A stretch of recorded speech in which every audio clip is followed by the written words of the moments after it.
Welcome back to Fireside Knicks with your boys, Alex and Ryan. Today we're talking about the starting five for the New York Knicks this upcoming season, projecting it. Now, this might be the easiest episode that we ever record because the starting five is really cemented. It's situated. I think in addition to that, we'll kind of discuss the rotation here, the depth, where we see players kind of fitting into the mold.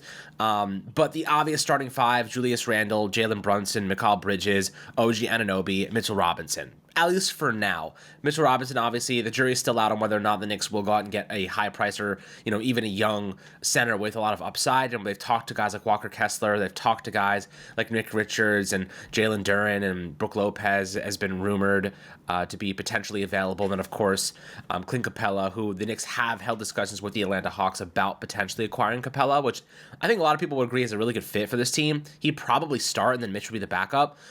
Which I think is actually exactly where you want to be with Mitch. I don't trust him to be the starter because eventually he's going to get hurt. I'd rather Capella play every day, be in line with his team, already have developed a lot of chemistry, and then Mitch be that guy coming off the bench, making that impact, kind of preparing for the inevitable. But Ryan, looking at the starting five, the changes that they've made, Josh Hart going to the bench, Dante DiVincenzo going to the bench, they're going to get plenty of playing time. But how do you kind of envision the rotation going here, starting five? What is different about this team? They're a lot bigger with Bridges and OG on the wing now. What do you kind of foresee this starting five looking like and the impact they can have, the style of ball they're going to play? Yeah, so first and foremost, when you're looking at this starting five, as currently constructed, I think they're one of the best in the league, right? You have Jalen Brunson, who is one of the best offensive players in the league, and Anunoby, who's one of the best defensive players in the league. Bridges is an excellent two-way player. Randle is an excellent offensive player. And Mitchell Robinson, an excellent defensive player. They have their defensive anchor. They have their scoring engine. They have multiple shot creators. They have three-point shooting. They have versatile defenders. They have everything you could kind of ask for. And in regards to Mitchell Robinson, we know he's more than capable when on the court of being a starting caliber center on a championship caliber team. The question is, when do we get him on the court? And I'm not here to say that, a guy like Mitchell Robinson can't, reliably be your guy, but I think we all understand that he can't be your guy from a health standpoint. You can't rely on him to get you where you need to go because you know that he's going to get hurt. And that's, look, I'm willing to have a player who their biggest issue is injury if they're that good, if they're that talented. But you do need to play around those, those flaws, right? You need to build your roster around those flaws. The same way for like Jalen Brunson, you create a roster around his defensive flaws. You put guys around him who can play defense. You need to put guys around Mitchell Robinson, or you need to have a guy next to Mitchell Robinson at the center position who can, kind of take over and be the starting center when Mitchell Robinson gets hurt. Do I think that Capella would start over Robinson, though? I think that's an interesting question. I think Robinson would start over Capella because I think Robinson is, his defensive value is massive. And if you look at Capella, it's weird. It depends on how they play in season 2. I don't think Tibbs would be afraid to start Capella if Mitchell Robinson were to get hurt. Capella would have to slide into the starting lineup, and he fit in seamlessly, the way that Hartenstein did. The Knicks they're a very forward-thinking organization. They're a very flexible organization. They're a very fluid organization, and I mean that in all of the best ways. When last year's team really got into a scuffle, especially defensively, they went out and they traded for OG Anunoby. They were not hesitant to trade two very liked players in Emmanuel Quickley and RJ Barrett to get what they felt like they needed to win a championship. And I think that was the right move. I think it's the right way to operate. Jalen Brunson, when they acquired him, when they signed him in free agency, they moved Alec Burks. They moved guys to clear salary for a player who people didn't think was going to be a franchise changer, and he's been exactly that. Julius Randle, right? How many times has Julius Randle being traded been a thing or justifiable, and they haven't. They've stuck with him, and it's worked out for them. So this is an organization that when they like a player, when they think they have something going with a player, when the data proves that this player is valuable, they go out and get them, and then they make sure that player gets as much playing time as possible. So I have full faith that this team will consistently optimize their lineups. I would say the one thing I worry about is losing DiVincenzo shooting in the starting lineup. That does kind of hurt you a little bit because he's such a prolific shooter. He was one of the 5 best shooters in the NBA in my opinion last year. I think there's plenty of data to support that point. And then you kind of look at what you have currently with Anunoby and Bridges. Those guys are bad shooters, right? Bridges can shoot. We know Brunson can shoot. Randall's shot making from 3, if that can improve from an efficiency standpoint, you feel like you could make up the value you're losing in DiVincenzo. DiVincenzo. We know Mitchell Robinson can't shoot. You don't really want the basketball in his hands, but that's fine because you have so many shot creators. So, the starting five is set. The starting five, as you mentioned, set. What I have a question of is what that backup unit's going to look like, because right now, I'm not trying to say that Summer League hype should get a guy to, be heavily involved in the rotation, but it feels like the draft hype, the scouting reports, everything we've heard about Tyler Kolek and everything we've said about Tyler Kolek thus far has matched the organizational evaluation of him, and overall, like, Alex, it just feels like the org likes him a lot and that he's assimilating very well into being a New York Knick. I would 100% agree. Look, this is a guy, we've only really started getting back involved in this podcast very recently to try and, build up the hype and excitement around this upcoming season. We're super into it. We've been tracking the Knicks for a long time, writing for years now. And look, Tyler Kolek, we've been kind of talking about what his specialty is. He is a true and tried floor general. You're not going to ask him to go out there and put 20 points up on the board. That's not what the Knicks need him to do right now. What they need him to do is find open shooters and create space for his teammates. And what does he do well? He creates high probability shooting opportunities. And his ability to find open guys in the wing, find open shooters. Who's going to be his best friend? Dante DiVincenzo on the bench. That rotation could be absolutely lethal. It'll be a smaller rotation, but Kolek and DiVincenzo, you talk about the ball movement. You're going to see Devo taking a lot of really good shots and really high efficiency ones. So I think that Kolek, what we see in the Summer League, yeah, he's inefficient sometimes shooting. He has a lot of work to do on defense. There's a lot of places where he has to improve. But his vision and passing qualities is going to make an offense go. And when you think about this Knicks team and what their specialty really is, it's defense, right? If you have Devo, OG Anunoby, Tyler Kolek, Mitchell Robinson on the floor, and Josh Hart on the floor at the same time, you're not worried about defense, right? You're not worried about defense. You're not worried about scoring because OG can score, Devo can score, Josh Hart, he's efficient at times, and Kolek was a 39% three-point shooter in college. Like, he's not a bad shooter, and his left hand is elite. He just needs a bit more experience, and honestly, playing in the Summer League, you're just constantly playing with new players. There's no chemistry with anybody, right? You're just being thrown into a melting pot of inefficiency, and you're hoping to find ways to contribute. He was averaging 7 assists per game in, I think, 27 minutes per game. And look, and this is with the Knicks trying to give Rokas plenty of opportunities at point guard. So he wasn't handling the ball every single time coming down the floor. If you watch the Summer League, Kolek was oftentimes running parallel to Rokas or Dwayne Washington, and they were not passing him the ball. They were taking it over. And the truth is, if you're kind of interested in what Kolek can do, he can handle the rock full court. He can handle it. Pick out passes, draw defenders in. He's extremely sneaky and efficient with how he gets the ball to you. This is a player that I think, and Ian Begley of SNY said today, believes will be the second point guard behind Jalen Brunson. Look, he's a second-round pick, but the Knicks had a first-round grade on him. He is going to play a lot of minutes. And Cameron Payne, good backup point guard, good option off the bench, plenty of postseason experience. He has over 400 games of NBA action under his belt. This is a player that you look at and say he can step in and make an impact if you need him to supplement injury or whatever it might be. But Kolek's really exciting. Devo, Josh Hart off the bench. The rotation there is electric. I'll ask you this. What do you think Miles McBride's role is? Like, if they want to get Kolek minutes, he's the secondary ball handler. How do you see Miles McBride making an impact, joining this squad, and really getting himself back into the equation with all the additions? He certainly has, at least I foresee less minutes for him unless there's injury. But I think he does need playing time. He's a good defender, great shooter. I just don't see him as a point guard. I think he's a better shooting guard and better defender, on-ball defender against point guards and smaller guards. I do think that that's his best role, but he can't be a primary ball handler, in my opinion. Yeah, I would have to agree. It's interesting, Alex. I feel like when we're looking at somebody like Miles McBride, it kind of feels like the Knicks could be positioned in a situation where trading him for a center might be best for the team, right? You get the roster composition, you look at how they're built. If you go Kolek, DiVincenzo, Hart, and you get a backup big, that's a pretty strong bench unit. The Knicks don't go 10 out, right? The Knicks are not going to do a 10-man rotation. They never do a 10-man rotation. Tibbs will play 9 guys. He'll play 8 guys, and he'll win games. So, I think you have to kind of plan around that, and who's the guy who doesn't play, right? It's not going to be DiVincenzo. It's not going to be Josh Hart. It's either going to be Kolek or McBride. One of those 2 players will not get minutes, or will not get many minutes, because you have to have a center. That's your 8th guy.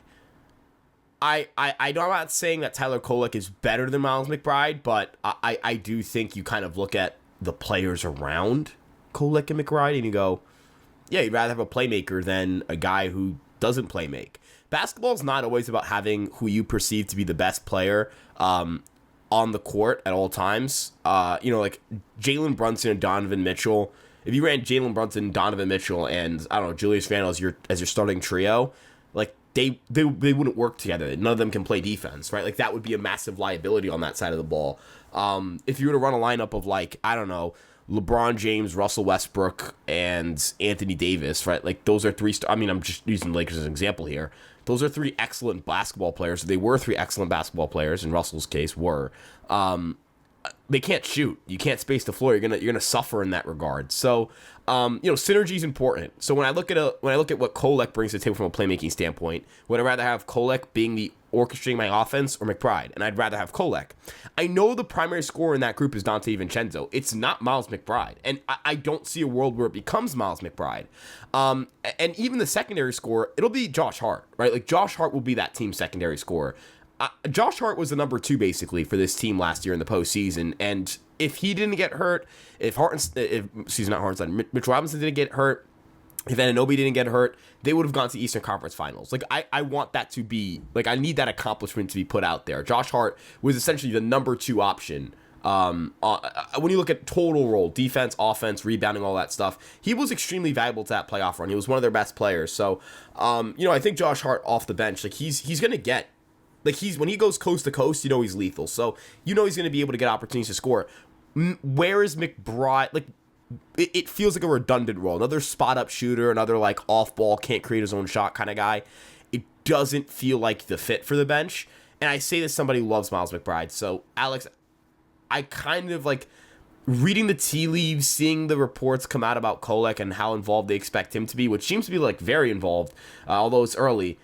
It does kind of feel like if you traded McBride for a really good center, like this team gets better. You know what I mean? Like it's almost like the IQ situation where it's like Quickly is clearly a better player than like I think he was clearly one of the 8 best players on that team, but you needed to trade him to get a much better fit and a much better player in Anunoby.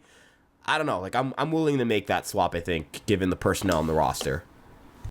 Yeah, I mean, look, I think a lot of people are gonna freak out with the idea of trading Miles McBride, but listen, by all means, like I don't want to trade Miles McBride. I want to get that first, like get that out there first and foremost. But if it led to a piece that was going to improve our chances of winning a chip, I do not care if they trade Miles McBride, right? I think that should be a general yes for most people. If it leads to a deal that includes a center who's going to change the game for the Knicks and really help offset any injury to Mitch and supplement that, it shouldn't be a question. It should be a yes, please. You know what I mean? It should be a absolutely, because the Knicks haven't won a chip in 50 years, and Miles McBride's not going to stop me from, making the deal necessary. However, I want to keep it, real, obviously. I don't want to trade McBride. We talked about in the last episode that the Knicks were like contemplating sending McBride to the Nets as a salary dump in the Mikal Bridges trade. That's ridiculous. That's stupid. That's dumb. That's foolish. That's malpractice, right? Don't agree with that. I imagine you as well would be like, that's the dumbest thing on earth. Why would you, like, Shake Milton, see you later, buddy. Miles McBride's too much of an asset to be throwing him in as a gimme, right? As a kicker. He is too valuable, right? On some teams, he is starting, right? But if you were going to go get Jalen Duren and Miles McBride was a key piece in that equation, I am sending Miles McBride for Jalen Duren. I am sending Miles McBride for Walker Kessler.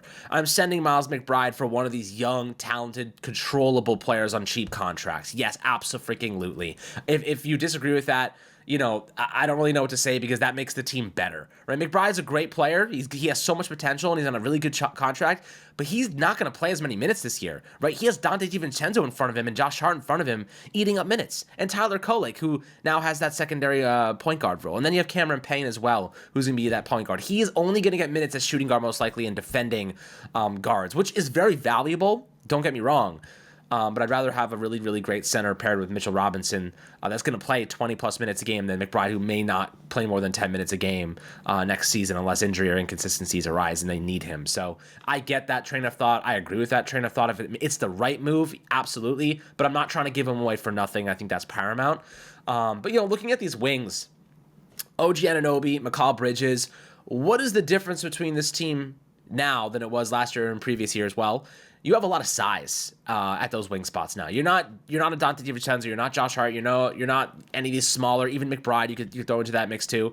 These are smaller guys. They're 6'4", 6'5", not even 6'5", probably 6'2" to 6'5", in between that range. And now you got McCall Bridges, who's 6'6", OG Anunoby, who's up there too.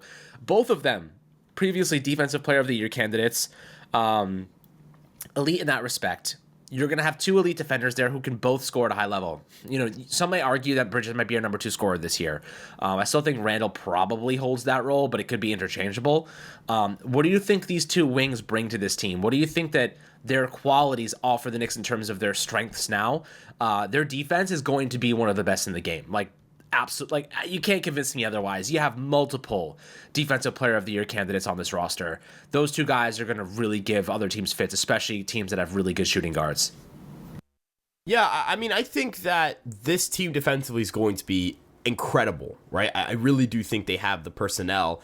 Even when you look at that bench unit, right? I think having a great backup big will help because I think Josh Hart's a strong defender. I think DiVincenzo's a solid defender. If you get a good big, you can kind of have a defensive anchor. And then Kolek, I don't necessarily know how good he is defensively. We'll find that out the hard way. But he isn't like a small point guard, which helps. And again, this team is very well built from a defensive standpoint. And I think they're much better built offensively than they were last year in terms of shot creation, in terms of overall scoring distribution. I'm not saying that Jalen Brunson averaging 30-something a game wasn't awesome, but it's not very conductive it doesn't result in winning when you have to rely on one guy to give you all your offense. And I think that, that's something that fans oftentimes overlook. It's objectively sick when my star player is averaging 35, 36 in a playoff series, but it also means my star player is the only guy who can really score on my team. You know what I mean? Look at Michael Jordan's best scoring years in the regular season. They were all years where he didn't win anything. If you look at LeBron's best year scoring wise, right? It's not his championship years. Really good teams have multiple scoring options, and that's where Bridges and Randall come into play. I don't know who's going to be the two. I feel confident saying it's Randall. I think Bridges, he's going to be... I would like him to be a lot more involved defensively. I think that's where you're really going to see a big step up over DiVincenzo, because I think the defensive value that DiVincenzo had can't come close to Bridges. DiVincenzo, good shooter, but I think defensively you can kind of expose him, because if he's your help defender, you just kind of have a guy sag off Anunoby. Your second or your third option is going to torch that defense. So, kind of looking at where this team is going from this point forward, what they have ahead of them. They have to prove that they're better than Boston. They can hang with Boston, right? Boston, they mowed through the East. They mowed through the finals. They have earned the right to call themselves the unchallenged best team in the East. I know Philly has added Paul George. The Bucks, they kind of shored up some of their depth with Gary Trent Jr., and I like that pickup for them. And Cleveland, they've extended both Donovan Mitchell, and Evan Mobley. But I still feel confident saying the Knicks are the second best team in the East. The question is whether they're better than Boston or not. That's what they're going to have to answer. And we won't know the answer to that question until the season starts. How good will Bridges be? How good will Anunoby be? How healthy will Robinson be? How healthy will Anunoby be? I guess this is a good point. What about Randall? Can Randall take that next step forward shooting-wise? Kolek, how good is he? There are so many questions they're going to have to answer this season. Not bad questions. These are not bad risks or anything like that. But, Alex, I think we can both agree the talent's there. The talent's there for them to win it all. It's just, is the Knicks' vision of this team reflective of how they actually play? You can never know until the games kick off. Yeah, absolutely. I mean, look, this is going to be an interesting upcoming season, really exciting one nonetheless. We got you guys through all of it. I know this is there's a couple of moves left to be made, mostly the center situation. So if they make any moves or any more rumors, we'll keep you guys updated to player breakdowns. That way, at least you guys know, even if it's not something that we think is realistic, at least you know the player. The Knicks have done things where like, okay, like that's not happening. Like the Bridges trade, for example, like the Knicks were like, we're not trading him. There's no way, and then suddenly it happens. You just never know what's going to happen. So we'll keep breaking down these players, kind of discussing their fit on the roster. But always happy to hear your thoughts below. I know we're probably all in agreement on the starting five here. That's pretty blatant and obvious. But the rotation, the depth pieces, the minutes there to go around, that is more of an interesting conversation. So we'll continue to break that down as the offseason unfolds, guys. Always happy to hear your thoughts down below in the YouTube comment section. Make sure to like and subscribe as always. And we'll catch you guys on the next Fireside Knicks episode.